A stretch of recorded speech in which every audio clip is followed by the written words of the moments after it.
Баршаға сәлем достар. Мен бүгін Малыш на драйве атты киноға шолу жасайтын боламын. Арнаға жазылып кетуді ұмытпайық. Қызыл Субару банкке қарама-қарсы бағытта тоқтайды.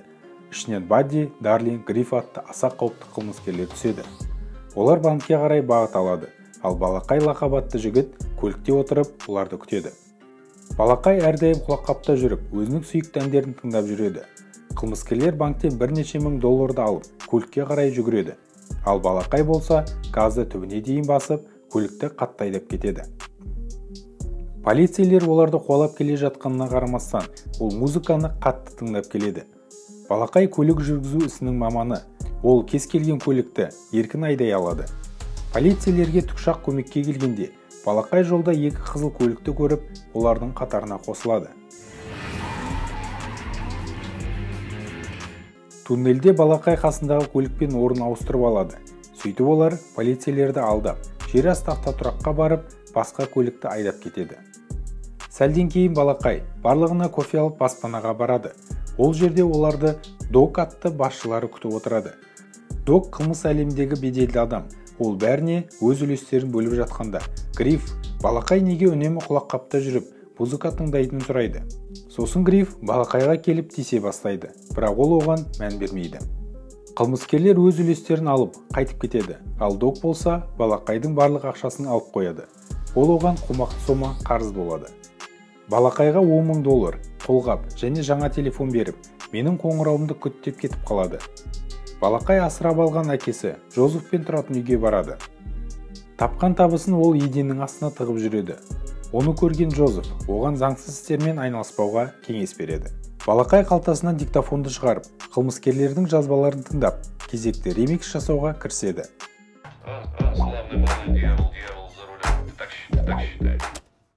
Оның кассеталар жинағы өте үлкен еді. Олардың ішінде ерекше орын алатын кассетасы Анашым деп аталады. Балақай анасын сағына еске алады. Ол ата-анасы жол апатынан қайтыс болған күнді ешқашан ұмытпайды. Келесі күні Балақай асханаға барып отырғанда, Дебора атты сүйкімді қыз ән айтып кіреді. Балақай оны бірден ұнатып қалып, дауысын жазып алады. Кейін Дебора тапсырыс қабылдауға қайтып келгенде, оның дауысын жазып жатқанын байқап қояды. Сөйтіп екеуі танысып, Деборадан қандай ән айтып жүргенін сұрап алады.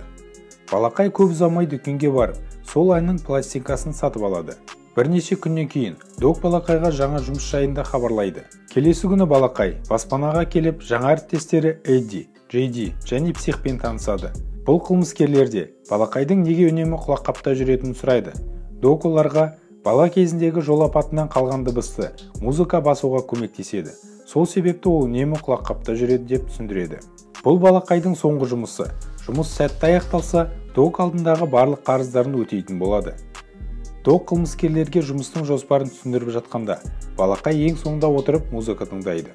Псих болса Балақай ештеңе естімеді деп айтады, бірақ Балақай Догтың сөзін қайталап береді. Цель бронированный фургон у периметр траст в Данвуде в 10 утра. Келесі күні әріптестер брондалған инкассаторлық фургонды аңдып келеді. Әдеттегідей Балақай көлікте қалып, қалғандары жұмысқа кіріседі. Это что за хрень? Остин Пауэрс! Псих күзетшілерді өлтіреді. Қылмыскерлер ақшаларды алып көлікке отырады. Балақай көлікті айдап кеткенде, артынан бір жігіт қуалай бастайды. Псих ол жігітті атайын деп жатқанда, Балақай оған кедергі жасаймын деп көлікті бұрып қалғанда, олар басқа жолға түсіп кетеді. Әлгі жігіт арттарынан жүремін деп жол апатына ұшырап қалады. Псих жолда көлікті ауыстырамыз деп, баласымен келе жатқан ананың көлігіне отырып айдап кетеді. Көлікте Джейди қаруын түсіріп алғанын айтады. Оны енді полицейлер оңай тауып алуы мүмкін еді. Олар жер асты паркингке келіп, тағы да көліктерін ауыстырады. Псих Балақайға әлгі пикаптағы жігітті атуға кедергі жасағанын айтады. Бірақ Балақай болса, жай ғана көлікті жүргізгенін айтып, құтылып кетеді. Баспанада Дог Джейдиден басқа бәрінің үлестерін бөліп береді. Қылмыскерлер оны полицейлер тауып алмасын деп өлтіріп тастаған болады. Дог әдеттегідей Балақайға 10 мың доллар беріп, денеден құтылуға бұйырады. Балақай денемен бірге көлікті қоқысқа апарып тастайды, және сол жерде анасын қайтадан еске алады. Біраздан кейін Балақай асханаға барып Деборамен әңгіме құрады. Сосын киім жуатын жерге шығарып салады. Балақай Дебораға жол апаты мен есту қабілеті жайында айтып береді. Үйге келгенде Джозеф оған басқа жұмысқа орналасуын сұрап, пиццаның хабарламасын көрсетеді. Балақай пицца жеткізуші болып жұмысқа кіреді. Деборамен көп уақыт өткізіп, екеуінің арасы жақындай түседі. Бір күні Дебораны мейрамханаға шақырады. Сол жерде Балақай Докпен кездесіп қалады. Док оған тағы бір жұмыс ұсынады. Егер бас тартатын болса, жақындарына қысым көрсетемін деп қорқытады. Сосын Балақай амал жоқтан келіседі. Келесі күні Док жақында тонайтын пошта бөлімшесіне алып келеді. Балақайға бөлімшеге кіріп, бақылап келуін бұйырады. Қасына өзінің жиенін қосып жібереді. Балақай бөлімше ішіндегі камералар, күзетшілер және терезелер санын жаттап алады. Олар кассир қызбен сөйлесіп, сосын көлікке келіп, бәрін айтып береді. Кешке Балақай Дебораға қоңырау шалып, басқа қалаға кетіп қалайық деп ұсынады. Біраздан кейін Балақай баспанаға барып, Бадди, Дарлин және психті көріп таң қалады. Себебі Док бір рет алған адамды екінші рет жұмысқа алмайтын еді. Док әдеттегідей жұмыстың жоспарын түсіндіріп, сосын қару сатып алатын жерге жібереді. Жолда псих дүкенге тоқтауды өтінеді. Ол дүкенге кіріп кеткенде Дарлин Баддиге: "Псих соңғы кезде маған көз салып жүр" деп айтады. Оны естіген Бадди психті өлтіруге бел буады.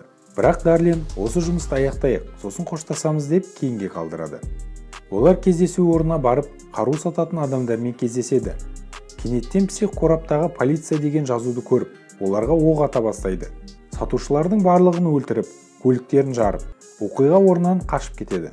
Жолда псих олардың жасын полиция болғанын, сондықтан оларды өлтіруге тура келгенін айтады. Псих тағы да жолда асханаға тоқтап кетуін өтінеді. Ол асханада Дебора істейтін болғандықтан, Балақай оған қарсы болады. Бірақ псих оны мәжбүрлеп, кейін барлығы асханаға кіреді. Дебора қылмыскерлер арасынан қобалжыған Балақайды көріп, оны танымаған кейіп танытады.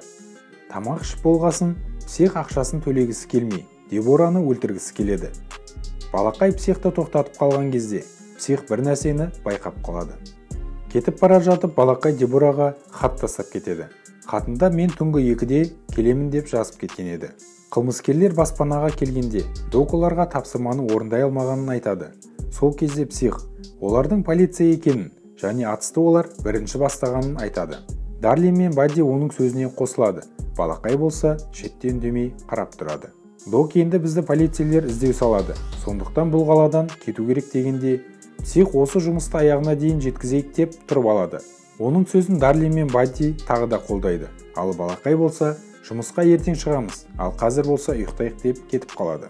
Түнде Балақай қашып бара жатқанда, оны псих пен Бадди тоқтатып алады. Олар Балақайдың дауыстарды жазып жүргенін байқап қояды. Псих оны сатқын деп ойлап, бір ұрып ұйықтатып тастайды. Балақай есін жиғанда Доктың алдында отырады. Балақай оларға бәрін түсіндіріп, дауыстар ремикс жасауға керек екендігін айтады. Охеренная музыка, Док. Сол кезде Дебора асханада күтіп отырады. Таңертең олар пошта бөлімшесіне барады. Бадди Дарлинді тұтқынға алып, үшеуі бөлімшеге кіріп кетеді. Балақай көлікте отырғанда, жұмысқа келе жатқан кассир қызды көріп қояды. Балақай оған басын шайқап белгі береді. Оны түсінген қыз артына бұрылып қашып кетеді. Бірақ кейін күзетшіні ертіп алып келеді. Сол сәтте қылмыскерлер де бөлімшеден шығып қалады. Псих күзетшіні бірден атып тастайды. Сосын көлікке отырып, Балақайға көлікті айда деп бұйырады. Балақай әдейі газды қатты басып, жүк көлігіне апарып соғады. Осылайша псих қайтыс болады. Бадди мен Дарлин келіп жеткен полицейлермен атыса бастайды. Сол сәтте Балақай көліктен шығып қаша бастайды. Жолда сауда орталығына кіріп, киімдерін ауыстырып шыққанда, оны полицейлер байқап қояды. Көшеде ол бір әйелді тапаншамен қорқытып, көлігін айдап кетеді. Полицейлер атыс кезінде Дарлинді атып тастайды, ал Бадди болса аман қалады. Бадди Дарлиннің өліміне Балақайды кінәлап, оны өлтіруге ант береді. Балақай үйіне жеткенде, оны бұзақылар тонап кеткен болады. Бірақ Джозеф болса қатты зардап шекпеген екен. Балақай үйдегі ақшаларын алып, Джозефпен бірге шығып кетеді. Жолда Джозефті қарттар үйіне тастап, өзі Дебораға қарай асығады. Асханада оны кек аламын деп, Бадди күтіп отырады. Кенеттен асханаға полиция кіріп, әжетхананың кілтін алып кетіп қалады.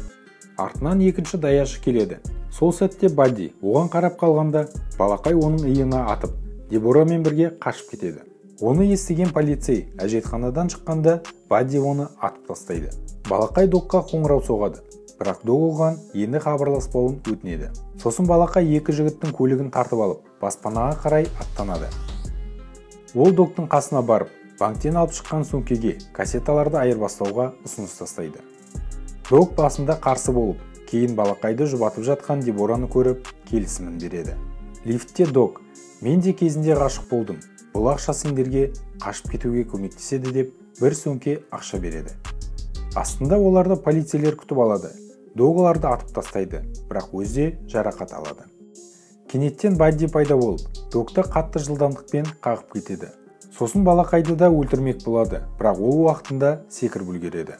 Балақай жүк көлікпен оны қуалап, соңында полиция көлігін бірнеше қабаттан құлатып жібереді. Артынан балақай келіп, қарап тұрғанда қасына Бадди келіп оның құлағын атады. Сол кезде Дебора оған шабуыл жасайды, ал балақай болса тапаншамен Баддиның аяғына атады.